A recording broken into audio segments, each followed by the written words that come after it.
media or the press in this country, who in the case of the Persian Gulf War were nothing more than unpaid employees of the Department of Defense, and who most of the time function as kind of an unofficial public relations agency for the United States government.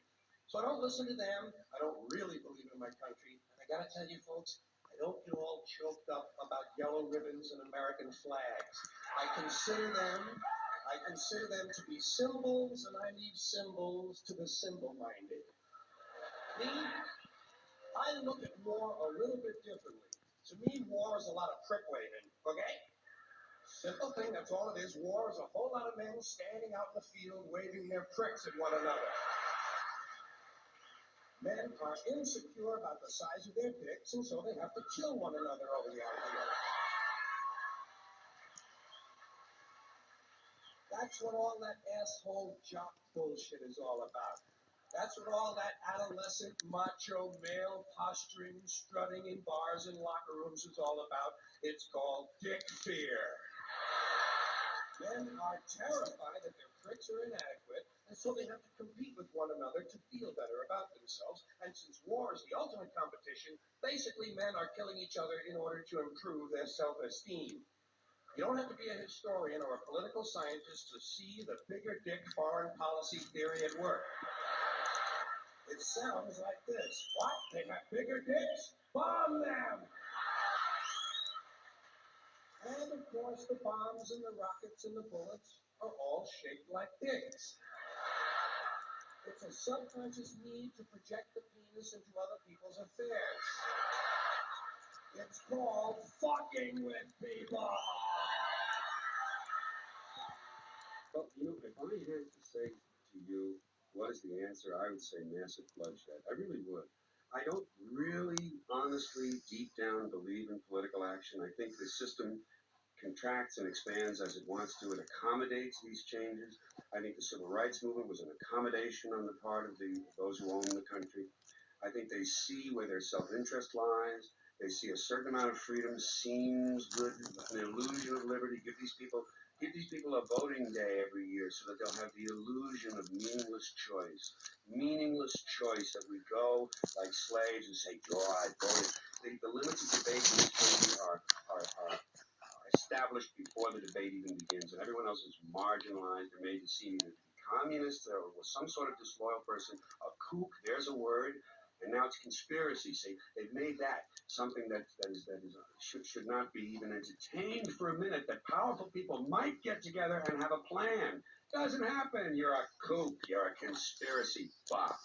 So, the only way you cure that, death, bloodshed.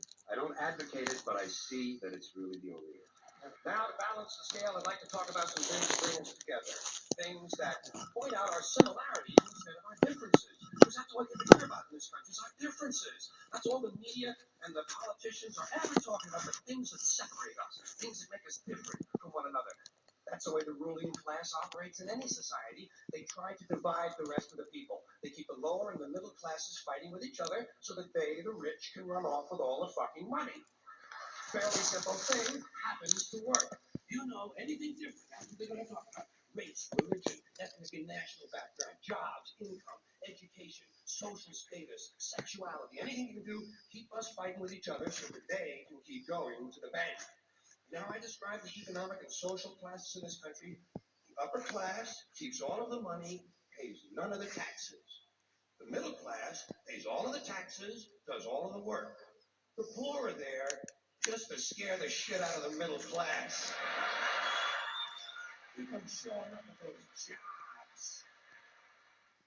Rights. Boy, everyone in this country is always running around yammering about their fucking rights. I have a right, you have no right, we have a right, they don't have a right. Folks, I hate to spoil your fun, but there's no such thing as rights, okay?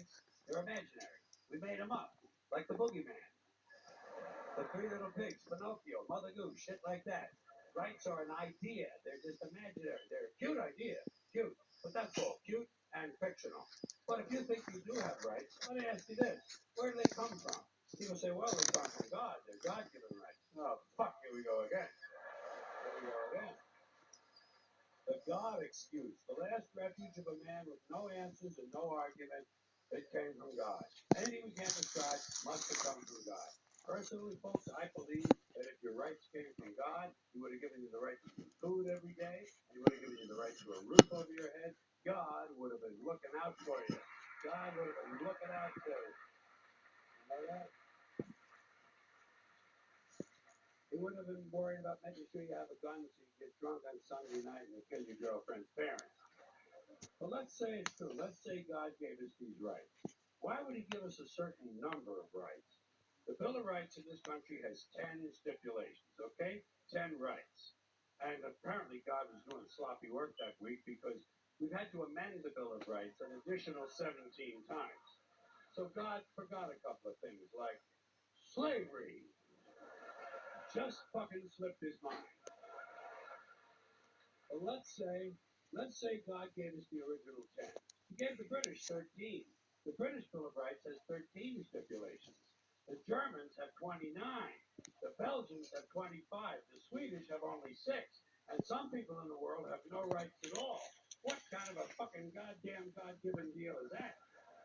No rights at all? Why would God give different people in different countries different numbers of different rights?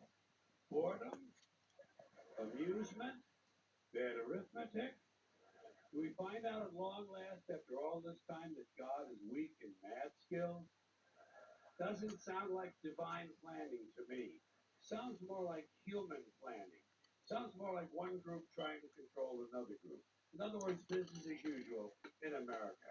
Now, if you think you do have rights, one last assignment for you. Next time you're at the computer, get on the internet, go to Wikipedia.